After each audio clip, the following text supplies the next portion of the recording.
second round action continues for Ateneo versus LaSalle. Set number 5. We go to a 5th, and in the second round, LaSalle has experienced a 5-set battle against the probably could say we're the third hottest team in the league, FEU. Lady Tamara's a very dangerous opponent. I agree. In the Final Four, LaSalle was pushed to 5 sets against FEU in the second round. LaSalle winning that one at the end. Well, you know, partner, in that fourth set, 14 attack points for LaSalle, Ateneo with 11, but one more block point, 3-2 for LaSalle. And service points, well, 2 for LaSalle. At force errors yun, medyo nagdikit doon, 8-6. LaSalle having 2 more. How did we get here? LaSalle wins set number 1. Ateneo wins sets number 2 and 3. And LaSalle won set number 4. And now we're tied 1-all. Here, Valdez scores her 21st point of the match. 3 players in double figures for Ateneo, including Maraguinot and Bea De Leon. Wow. Para naman sa LaSalle, Galang with 19, Baron with 15, D 11, Demicilio with 12. 4 players in double figures. Let's check in with Laura Lehman. Boom and Mosey, the girls may have lost that last set and their excitement may have gotten the best of them. They realize that they cannot get overly excited or hyped up since that just makes them rattled, messy, and caught off guard. They must contain themselves and focus and remember that the game, despite them being ahead, was not over yet. Now to add to that, the coaching staff also said that adrenaline is not enough to sustain them. They need consistency, especially as this game extends to its maximum of 5 sets. This is not the time to get nervous. This is the time to play like veterans and champions. That's all for now, Boom and Mosey. Thank you very much, Lau. 2-all is the score. Ayan, Okay. 2 lahat. Oh, 2 lahat. How close can we go? Tied 2 sets. So hindi daw. Adrenaline is not enough. There's no question. There are intangibles in terms of winning sets. You know, you can talk about the old stuff, you know, will, heart, all of these things, mental toughness, coaching. Tama. Ako, I agree. Leadership. Lalo na coaching. Yeah? Leadership of the Valdezes, the Fajardos. Right. As Ateneo surges ahead 4-2.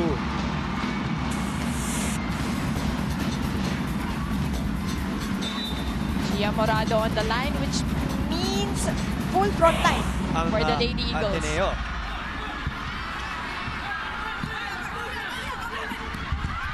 Not good enough, but LaSalle has another opportunity. Oh, Demicilio is going for the corner. It's a 3-point lead. Remember, this is a speed set. So very important to get ahead early. Timeout is going to be called by Coach Ramil De Jesus. Diba? Sabi ko na ready ka, re-receive ka, kasi ikaw tatarget yan talaga. Kasi hindi may pag-alan, hindi pwede ko na natakot na pag-alan doon. Eh, ano mangyari doon? Diba? Kaya hindi na tinatang yan eh. Kaya hindi malibre na lang yan.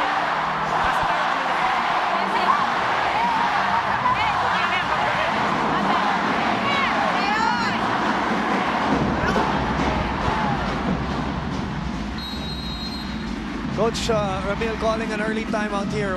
Well, service error so far, Yes. The story is a service errors. DLSU 3 at 1 for Ateneo in the first set. DLSU with 4. None for Ateneo in the second set. Third set, DLSU with 5. Ateneo with 2. Fourth set, DLSU with 4. Ateneo with 2. Itong fifth set, may isa na ang LaSalle. the push for Reyes. Chance for Ateneo. They make something out of that. It was a missed set by Morado. D is rejected. That was close to the net. Ang hirap nga naman. There were already 2 blockers on the blue side. This is, at this point, in this context, Mosey, 6-2 in the 5th is a luxury of a lead, diba? Pag ganitong diktikan, tapos nasa short set ka pa. Pero pag LaSalle naman din ang kalaban mo, hindi naman din pwede magpabaya, Wala diba? sigurado. Ganun din naman. Walang sigurado. Oh, nice serve again from Gia Morado. That's out? Is it out? Yes, it is. And no touch at all. You know, parang pinibaby ng Lasal yung mga attacks nila. No? They're trying to make sure that it goes in. Pero ang nangyayari, nagiging error palalo. So not enough spin on that last attack. But Kim D. 5-point lead in set number 5. Maraguinot digging it up. Valdez, Macandili. Fajardo looks at Galang. And Another block! And an offensive Change block. score. And a 6-point lead going into changeover. Woo. This game, Yep. this league, this tournament is not for the weak of heart. And yung swing of momentum, di ba? It's just like a pendulum going right and left. Ang bilis at saka palit-palit talaga. At nagpalit na tayo. Speaking of, palit tayo ng side ng court. Let's go to Janine Choi real quick. Huwag niyong hayaan gawin ng kalaban ang gusto nilang gawin. Ito ang sinabi ni Coach Ramil sa Kapunan. Para kay Coach, hindi pwedeng hindi sila umaatake at lumirisip dahil hindi ito ang karakter nila. At nagdag rin ni Coach na hindi pwedeng masyado silang mabait at tahimik. Kaya naman sinabi niya, hindi pwedeng mabait dito dahil gyera ang pinasok natin. Balik sa inyo, Boom at Mosey. Tama, and it's been a war between these two schools. Oh, And so far, it is Ateneo firing in the 5th set with a 7-point lead. And again, Final Eliza Valdez Valdez, ladies, going down fighters. the line. Doon pa rin talaga niya pinapupunta yung atake niya. Sweet spot, ano? Oo. Today, at least today. Pakinggan natin si Coach Ramil. Diba? Kung sabi ko doon ka sa antena na makahuli ka ng block, nabigyan mo ng bibigyan yung space ng antena sa makakablock. Alam mo naman kung sino bibigyan ng bola sa kabila eh. Dapat bibigyan mo ng space. Diba? Hindi pa tapos yan. Rumisip na kayo. Okay?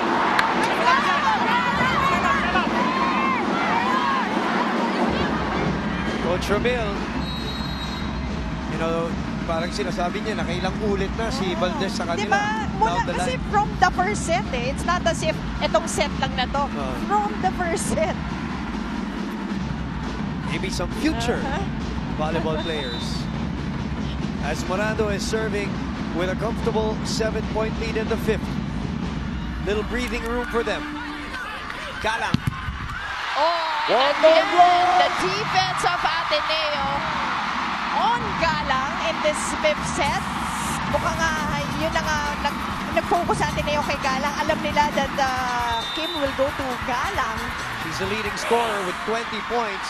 So sabi mo, focus. Diba? So, over-receive. Chance for Ateneo. Valdez. Coverage by Morado. Balik kay Baldo. Lumusot sa blockers. Fajardo keeps it up. D. Playable. And Valdez going for a push. Morado decides to go to Hekiliana. What a dive by Demicilio. Galang, cross court. Valdez was there. Valdez asks for it. Valdez is blocked. Oh, Playable. Still alive. What a reaction by Giselle Tan. Longest rally of the game. Oh, And it's not over. true. Galang.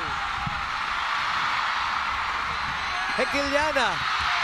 All right. Macandili. What a save. It's still live. Oh, Napagod.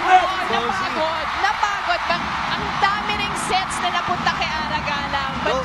credit Yeah. both schools on that last play. Grabe yung mga player. Binibigay lahat ng kaya nilang ibigay para makakuha ng puntos. Kaya lang kinapos na doon sa dulo. Kung ako lang masusunod 2 points sa Ateneo, 1 point na sa Pwede, no? Pwede.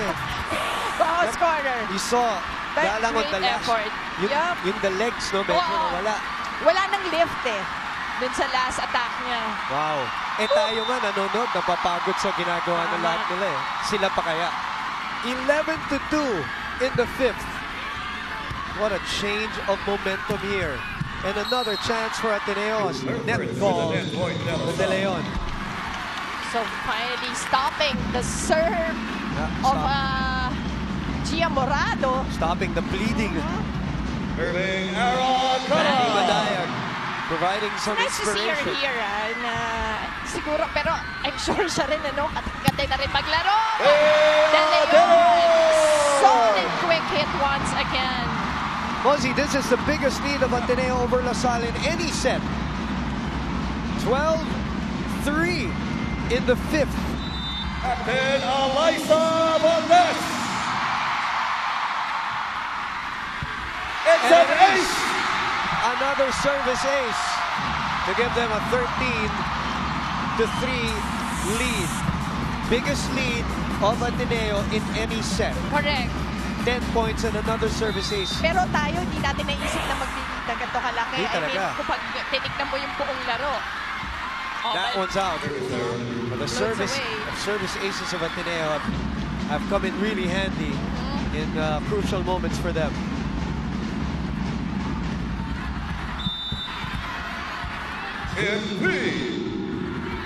Gimdi, 4 serving 13. It's good serve. And Maraginot brings them to set point. 14-4. And Ateneo stepping up in the last set na yung kung saan pinaka-importante, no?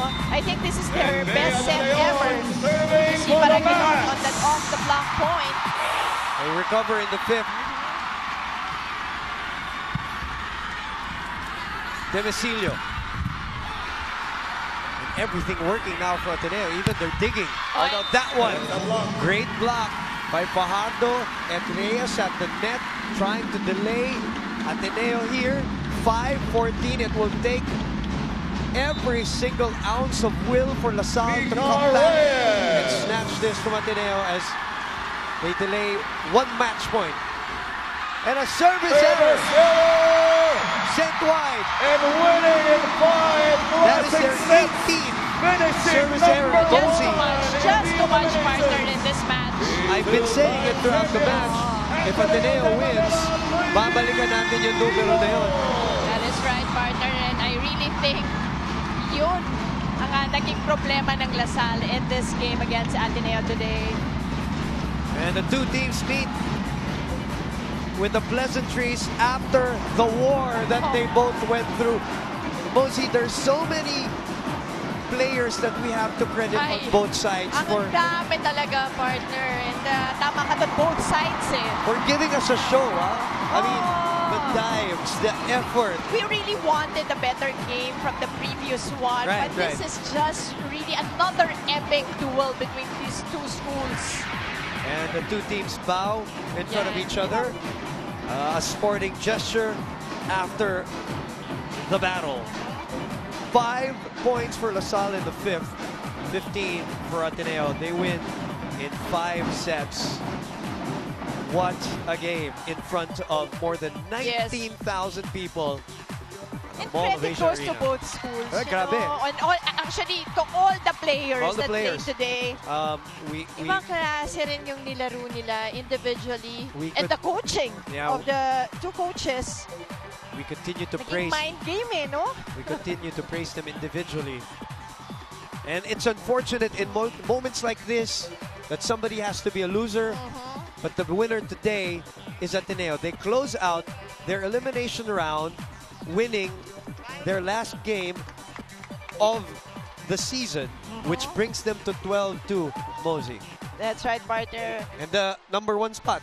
Oo, yun naman yung pinaglalabanan na importante today. Although, of course, La Salle, it is not battery. Twice to beat pa rin at #2. So, what does this win mean? Ateneo now at #1 spot. Yeah, 12-2, as I said. Well, ito siguro, ayan na. Ang mga kalaban nila, wait for either UP or NU. And La Salle naman, on the other hand, FEU na ang makakalaban. The #3 team, which is a very hot team right now. But La Salle still has one match to play on Wednesday, by the way, against National U. Now, this loss against Ateneo makes them want to get that win more than ever, Mosey. Kahit nasabihin na natin no bearing yun sa kanila, technically, you honestly think Coach Ramil will allow? Oo, and then tsaka yung momentum mo eh. Oo, I mean, diba? after a loss, you want that win again going into the Final Four. And the celebration from the Ateneo side, and obviously the heartbreak of the LaSalle side. This is an elimination game. This is a elimination round game that means so much to these players because of school pride also, obviously, for both schools. And by the way, as a footnote, that Wednesday game against LaSalle, NU desperately needs to win that correct. game. That is right. After that win of UP against UST. And that only puts a premium and the spotlight on that NU LaSalle match because both teams want to win. But the spotlight today will be on her and on the Lady Eagles. Well, she really carried the load for the Lady Eagles. 24 points for Eliza Valdez, 20 attack points, 1 block, and 3 serves. Pero alam mo, katabi niya yung salutatorian, first honorable mention. Because, you know, Bea De Leon also played a spectacular game, 13 points for her. Maraginot also, I think, and with the same number. And again, complete team effort. Si Pongay had her role, diba? And Gia Morado was playing steady in spite of having difficulties with the first ball. Hinabol niyang lahat and was able to give out excellent sets. Now, LaSalle, great play from the Mesilio, Baron. Fajardo was steady. Macandili was all over the place. But the errors at service was a big number. 17, no? Yeah, I think in this game, at least, no, ang LaSalle, they can really zero in on one department. thing. Yeah, yung siguro just too much errors on the serve.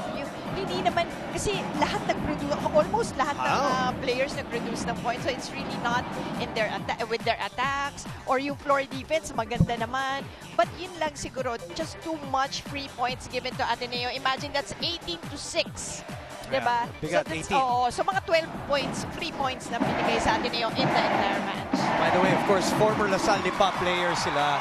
Kaya nakikita nyo singing, of course, and Sir Tony singing the LaSalle hymn. Okay, Wednesday. Let's talk about Wednesday. Adamson and UE will be, let's talk about the men's volleyball first. That's in the morning, 10 a.m. Adamson and UP will go at it at 10 a.m. at the arena in San Juan. And then at 2 in the afternoon, Adamson and UE will go at it for pride, obviously. UE, last chance to get a win, while Adamson, with a down spiral of their own, wants to save their season also with at least a win. And the all-important, now it becomes even more important, NU needs to win, LaSalle needs to, kumbaga, wash their mouth. Kailangan din diba? Kailangan din ng LaSalle to game na to. Needless to say na, I mean, obviously, NU, they still want a shot on that fourth spot. Pero ang LaSalle din naman, ganun din kabigat. They also need the win Ayaw nila matapos yung campaign nila. Going into the Final Four. There's a saying in English that they say, you want to wash your mouth of a bitter taste. This one is bitter for them for sure because it's their arch rivals. But they have the twice to beat advantage in the Final Four as the father of Bea De Leon, who's always here, by the way, always watching. That is so cute. Mga taga-Tarlac. Mr. Elmer De Leon there. Tubong Tarlac. Ayan, so ganyan po nangyari sa aming ngayon dito po sa ating laban today. UP winning earlier against UST in the first game. And your quick thoughts on this matchup, Mosey? Well, this is actually, it's become a mind game now between these two schools. Great point. And, I'm sure the remaining games will be more emotional. So, well, good for all of us who love volleyball. At tabla tayo dito sa kanilang serye against each other. Ateneo wins in 5 epic sets in front of more than 19,000 people here in the Mall of Asia Arena. For Mosey Ravena, Laura Lehman, Janine Choi, I'm Boom Gonzalez. We'll see you Wednesday for more of the action on ABS-CBN Sports and Action for UAP Women's Volleyball.